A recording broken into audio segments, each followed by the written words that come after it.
esteja convosco. Ele está no meio de nós. Proclamação do Evangelho de Jesus Cristo segundo Marcos. Glória a vós, Senhor.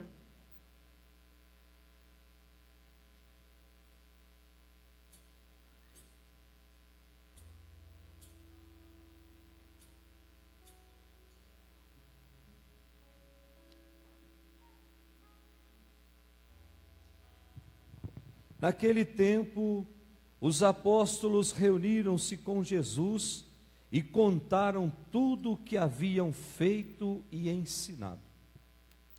E ele lhes disse: vinde sozinhos para um lugar deserto e descansai um pouco.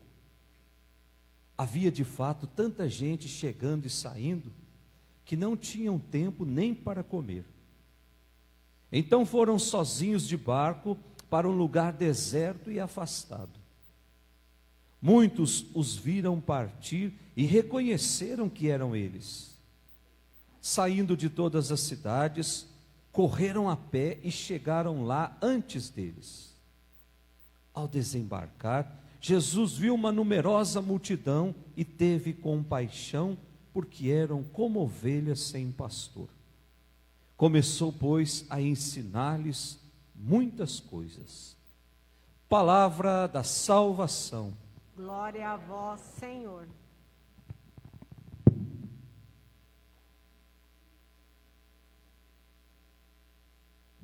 Que as palavras do Santo Evangelho perdoem os nossos pecados. Amém. Podemos sentar.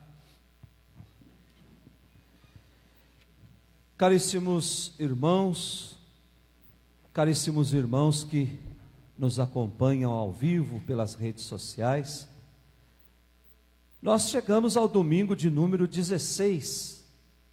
Para quem está seguindo a missa com o jornalzinho, ou para quem apontou o celular lá no QR Code lá fora, domingo de número 16, 16º domingo do tempo comum.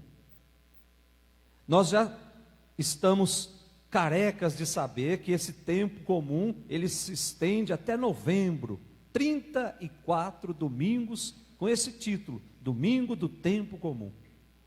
E nesses 34 domingos, vocês vão ver o padre sempre vestido com a roupa verde. Não é porque o padre é palmeirense que ele vem de verde toda a missa. Não, é tempo comum. Então, todas as vezes que vocês veem o sacerdote na missa com o verde, ele está no tempo comum. Com o vermelho é a festa de algum mártir que derramou o seu sangue por Jesus Cristo. Com o branco é o tempo da Páscoa, é o tempo do Natal, é uma festa de Nossa Senhora. Com o roxo é o tempo da Quaresma, é o tempo do Advento. E assim nós vamos sendo catequizados também pelas cores da liturgia. E nesse final de semana, as leituras vêm nos convidar a olhar de novo para o grande amor de Deus e perceber o tamanho do amor que Deus tem para com cada um de nós. E esse amor de Deus é tão grande que num determinado momento ele se transforma em vida. O coração de Deus estava transbordando de amor, não tinha mais como colocar amor ali dentro. E quando o coração de Deus transborda de amor, o que é que ele faz? Ele vem morar aqui no nosso meio. O esvaziamento do coração de Deus nos dá Jesus. Jesus é o amor que se transformou em vida. E João, no Evangelho de João, ele faz questão de dizer que no princípio era a palavra, portanto, no começo era só uma coisa escrita. E de repente, essa palavra, ela se reveste de carne. Essa palavra se transforma numa pessoa. E o Verbo se faz carne e vem morar entre nós. Olha só a aventura de Deus, vindo montar a sua tenda no nosso meio.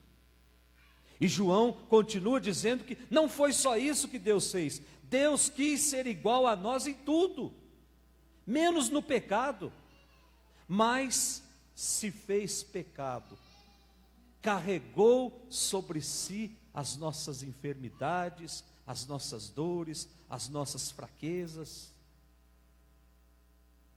Aí nós podemos nos perguntar, do que é que Jesus morreu, gente? Se Ele carregou sobre si as nossas dores, se Ele carregou sobre si as nossas doenças, as nossas fraquezas, podemos afirmar que hoje Jesus morreu de câncer, morreu de Covid, porque Ele carregou nos seus ombros tudo aquilo que atingia o ser humano. Morreu pelos nossos pecados. Então hoje nós somos convidados a tomar consciência do tamanho desse amor de Deus para com cada um de nós. Amor que não foi oferecido uma vez só, não. Amor que é renovado todos os dias. Quando nós abrimos os olhos de manhã, Deus está ali do nosso lado, nos oferecendo uma porção do seu amor. Só não pega quem não quer. E aí ao longo do dia, Ele vai dando sinais desse amor. Se nós tivermos a sabedoria de analisar a natureza, nós vamos perceber que pela natureza, Deus dá sinais claros do seu amor. Quando um pássaro vem cantar lá na nossa janela, quando aquela folha cai da árvore e vai em direção ao chão, para fecundar aquele chão, tudo é sinal do amor de Deus. Só que na correria do dia a dia, a gente acaba deixando de ler esses sinais. E a gente vai acostumando a não ver mais esses sinais de Deus. Dali a pouquinho a gente começa a duvidar: será que Deus existe mesmo? E Deus está ali, enchendo de sinais o nosso dia, e nós, devido à correria do dia a dia, nós não somos capazes de fazer essa leitura. Por isso o Evangelho diz que de vez em quando é preciso ir para um lugar para descansar um pouco, para refazer as nossas energias, para refazer a nossa confiança em Deus. Mas vamos olhar as leituras que nós acabamos de ler agora. Primeira leitura, nós tiramos lá do profeta Jeremias, capítulo 23, e aí o versículo de 1 até o 6. O profeta Jeremias, ele é um profeta lá do Antigo Testamento. E no Antigo Testamento, ele exerce o seu ministério profético mais ou menos 650 anos antes de Jesus nascer. E ao exercer o seu ministério, ele exerce lá em Jerusalém, obviamente, durante o reinado do rei Josias. Para quem é estudioso das Sagradas Escrituras e para quem gosta de ler a história de Israel, vai perceber que o rei Josias foi um rei muito preocupado com a religião. Tanto é verdade que o rei Josias, ele faz uma reforma política e religiosa no seu reinado, como nunca visto antes. E com um único objetivo: mandar para fora de Jerusalém o culto a outros deuses que não fosse o Deus único, o Deus verdadeiro, que eles chamavam de Javé, ou algumas traduções Jeová.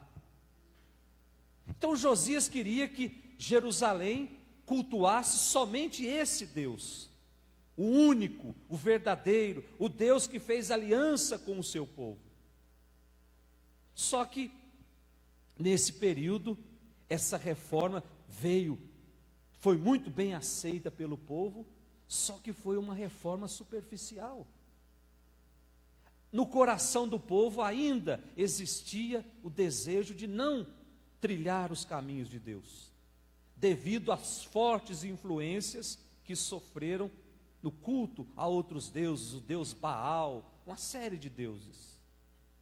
Então o profeta Jeremias vinha dizer: é preciso entrar num caminho de fidelidade a Deus. É preciso ser fiel a Deus, é preciso continuar seguindo os caminhos da aliança com Deus, porque Deus é fiel. Às vezes a gente vê, principalmente nos nossos irmãos evangélicos, a gente passa, quando a gente percebe que o carro é evangélico, quando a gente vê uma placa embaixo do carro lá, escrito assim: Deus é fiel. Nós estamos careca de saber que Deus é fiel. Às vezes, atrás daquela placa, está escondida a infidelidade de quem está dirigindo. Porque falar que Deus é fiel é fácil. O difícil é eu ser fiel a Deus. Então não vou esconder atrás de uma placa, colocando lá no meu carro, Deus é fiel. Eu deveria colocar, eu sou fiel a Deus. Eu obedeço a Deus em tudo na minha vida. Então Jeremias dizia, é preciso renovar essa fidelidade com Deus. Só que o rei Josias morre. E aí no lugar do rei Josias, vem um outro rei chamado Joaquim, e esse rei foi um dos piores reis em Jerusalém. Começou as injustiças a se multiplicarem de uma maneira assustadora. Injustiças fomentadas pelo próprio rei.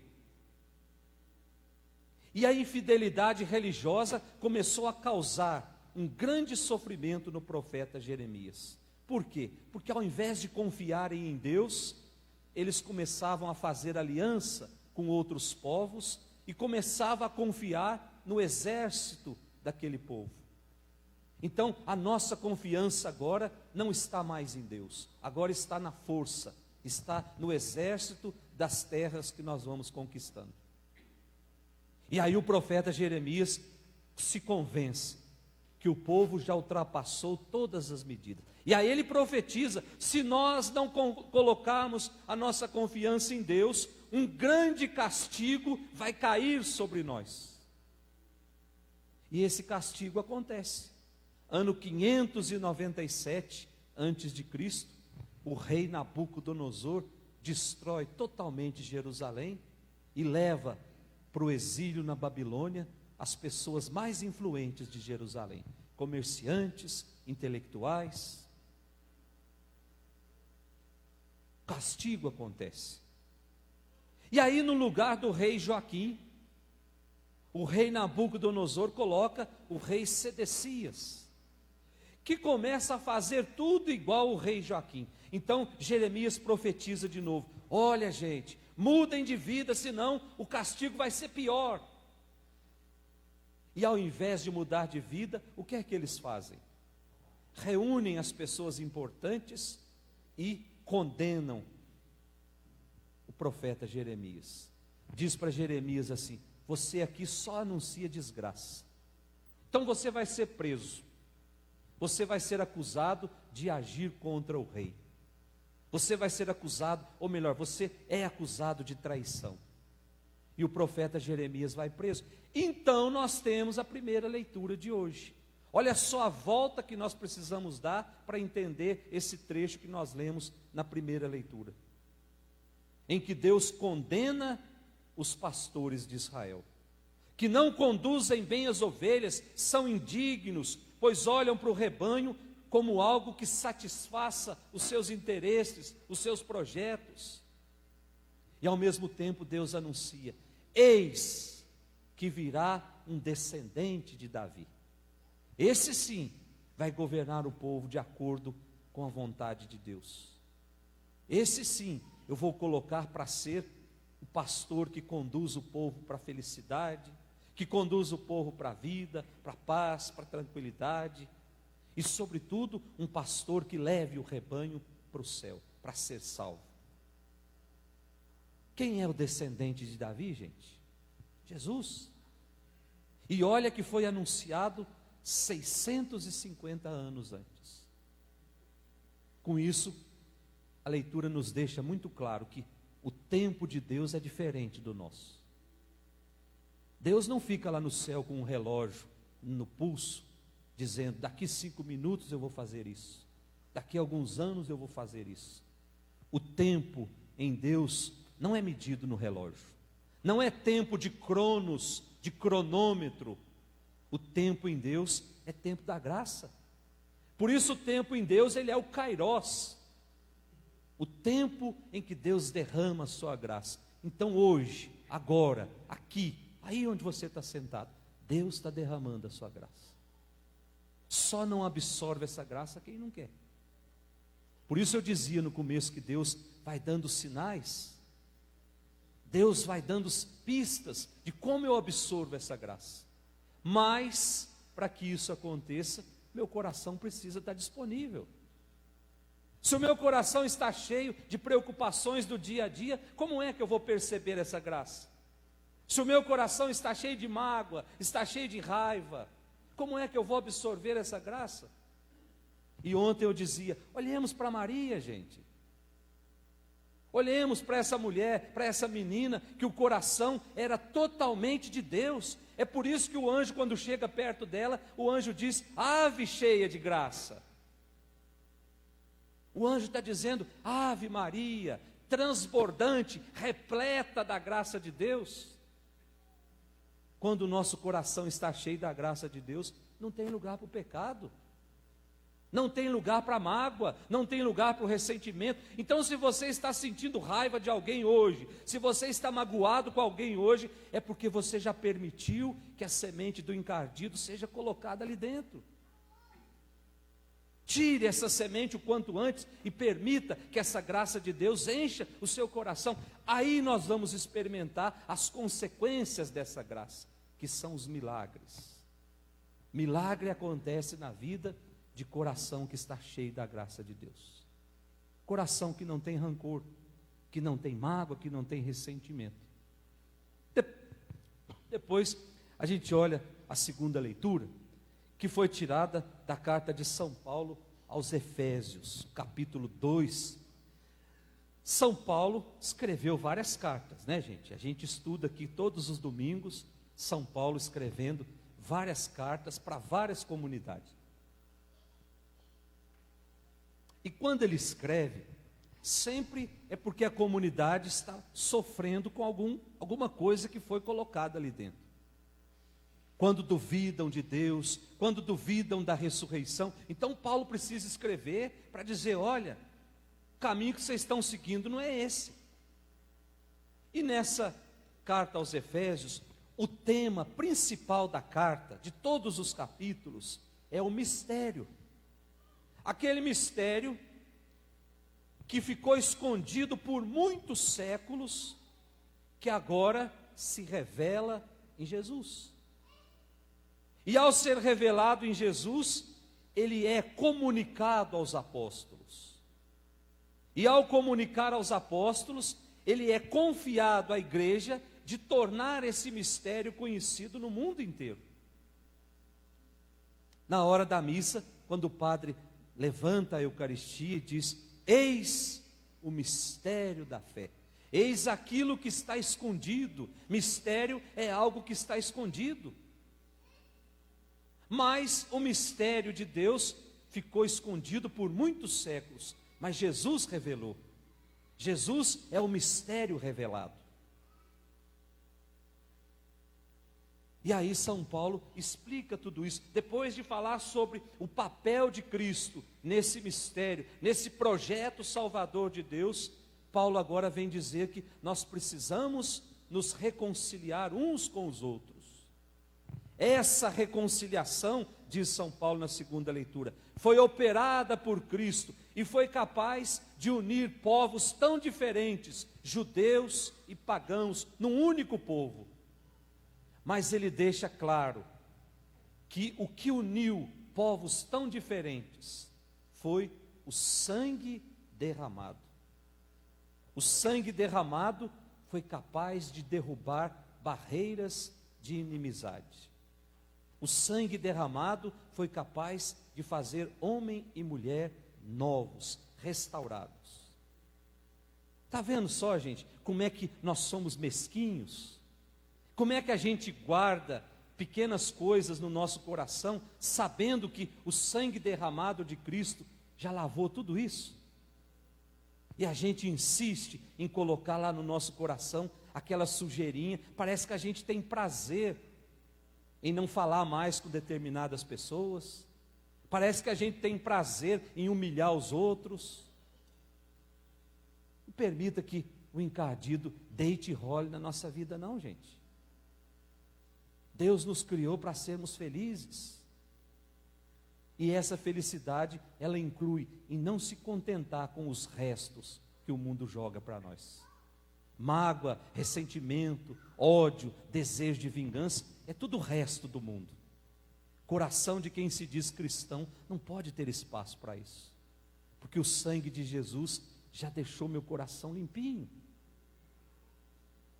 Então Paulo deixa muito claro, e para nós também, o que é mais importante, não é pertencer a essa ou a essa classe social, ou aquela outra classe social. O que é determinante para Deus não é ter essa ou aquela cor da pele, não são as nossas capacidades intelectuais, não são as nossas qualidades humanas, não é pertencer a essa ou aquela comunidade. Deus não se importa com isso. O que é decisivo na nossa vida é ter a disponibilidade de acolher essa vida que Deus nos oferece em Jesus. Então vamos deixar uma coisa bem clara, gente. O terço que eu rezo todos os dias, sozinho, não me leva para o céu, se o meu coração não estiver aberto a Jesus. As missas que eu participo ao longo de toda a minha vida podem ser para mim uma condenação, se o meu coração não estiver totalmente em sintonia com Jesus. Porque a missa é o ponto alto da nossa fé. É o momento em que eu permito que Jesus entre dentro do meu coração de uma maneira real, através da Eucaristia. É Jesus que vai estar aqui em cima desse altar daqui a pouco, num pedaço de pão, e eu vou permitir que Ele entre dentro de mim e vá fazer morada lá no meu coração. Mas como é que eu vou permitir isso, se o meu coração já está fechado? Então é por isso que nós temos todo esse tempo, momento do ato penitencial, o momento em que Deus me dá a graça de reconhecer que eu não sou digno que Ele more ali dentro, mas mesmo assim Ele quer fazer morada ali dentro. E aí começa um processo de mudança de vida. Vamos pedir para Deus essa graça, meus irmãos. Nós estamos num tempo em que se inventa tantas coisas, num tempo em que se tem soluções para quase todos os problemas. Nós vivemos no mundo das tecnologias, dos grandes avanços da ciência, do progresso, das invenções. Isso é muito bom, mas ainda não apareceu ninguém que fabricasse a felicidade, ninguém que fabricasse a paz, ninguém que desse um remédio e dissesse assim: essa pílula, esse remédio vai trazer a felicidade na sua vida, vai trazer a paz na sua família. Isso são frutos de uma profunda intimidade com Deus. A paz, a felicidade e a cura só vai acontecer na minha vida a partir do momento em que eu criar intimidade com Deus. E como é que eu me torno íntimo de Deus? Pela vida de oração, pela frequência na Eucaristia e, sobretudo, pela leitura da Palavra de Deus. Peçamos essa graça nessa Eucaristia que nós estamos celebrando. Tenhamos a coragem de dizer sim a Deus na nossa vida e permitir que Ele more definitivamente no nosso coração. Louvado seja nosso Senhor Jesus Cristo.